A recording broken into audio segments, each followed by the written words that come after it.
Good evening to everyone. My name is M. Deepika. I am studying 10th class. మనం ఇప్పుడు స్వచ్ఛత పక్వాడ్ కార్యక్రమంలో భాగంగా గోళ్ళు కత్తిరించుకోకపోవడం వల్ల కలిగే హాని గురించి తెలుసుకుందాం. మన ఆహారం పదార్థాలు తీసుకోవడం మరియు పరిశుభ్రమైన దుస్తులు ధరించడమే కాకుండా మన చేతి వేళ్ళ గోళ్ళ గురించి కూడా జాగ్రత్త వహించాలి. మనం చేతి వేళ్ళ గోళ్ళు పెరుగుతూనే ఉంటాయి.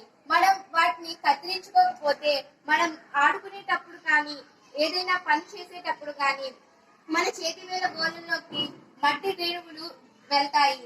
మనం తీసుకునే ఆహారంతో పాటు అవి జీర్ణాశయంలోకి వెళ్ళి మనకు జీర్ణ వ్యవస్థలో వ్యాధులు వస్తాయి. మన తోటి విద్యార్థులు ఇప్పుడు వారి యొక్క గోళ్ళను కత్తిరించుకునే విధానం చూద్దాం. ఇప్పుడు వాళ్ళ గోళ్ళను కత్తిరించుకుంటున్నారు.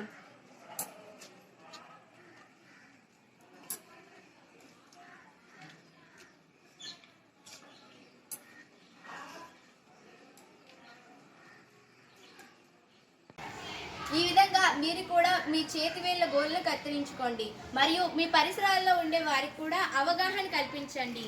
మీరు వారానికి ఒక్కసారైనా మీ చేతి వేళ్ళ గోళ్ళను కత్తిరించుకోండి మరియు ఆరోగ్యంగా ఉండండి. Thank you to everyone.